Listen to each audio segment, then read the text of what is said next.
uni taught me, how to think laterally and how to, think like a designer or like a creative. Since graduating, I've learned a lot more practical skills about becoming a designer or getting into the creative industry in kind of any way. The biggest lesson I think I've probably learned, especially when working in a studio, is how important filing is. Each studio will have a different way of filing, and that will be really important, and it's a skill in itself, understanding, how to use that system. When I was actually interning, when I first graduated, I accidentally saved over a piece of work that I'd picked up from another designer. Luckily, it was only a few small changes and we had no need to revert to the version before. However, this could have wasted a lot of time if I'd done it on a different document or a different day, and they were really good about it and, understood that I was only an intern and that I was new to this kind of system. But I think it's really important to remember that, at university we're taught, hit Command S all the time to save.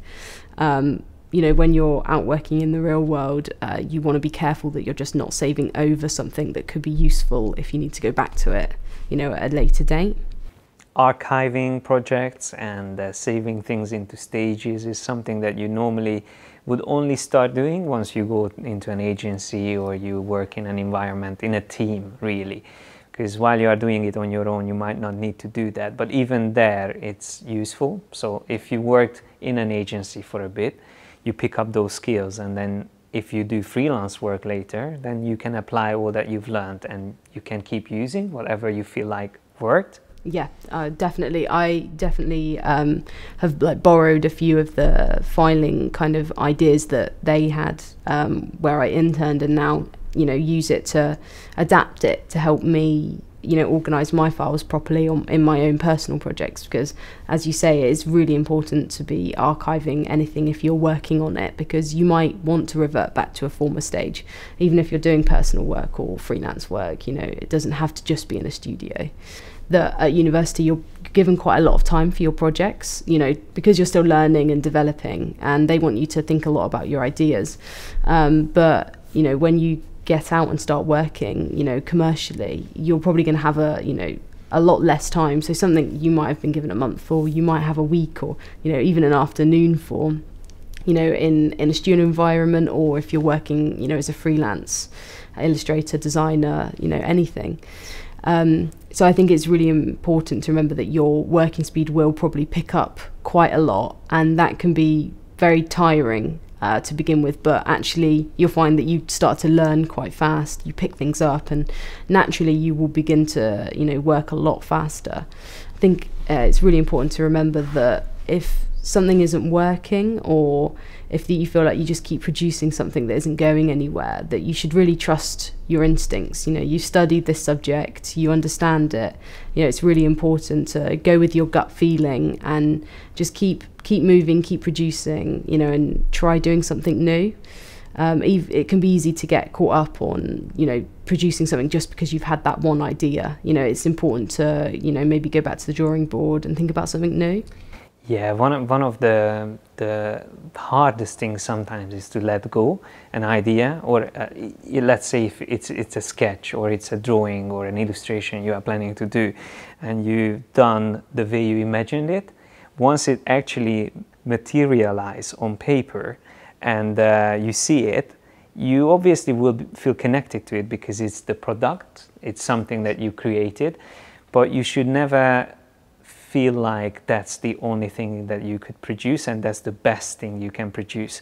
So you have to keep doing sketches. If we are sticking to this example of illustration, don't keep doing that one piece, but do several sketches first and then pick the best one. Most artists do that, and it applies to graphic design as well. So instead of wasting time on refining the very first idea or very first concept that you created, you should always have multiple choice from which you can then choose the best one, or maybe show it to someone, show it to other people and pick their brains as well, and then decide which one will work best.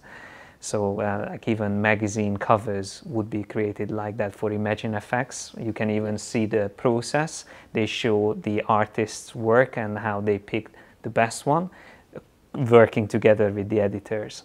So that's the same thing. And then another thing I just wanted to mention about being stuck in an idea, similarly to this, when you start something and you feel like, okay, I'm going to keep doing this, and then you just struggle.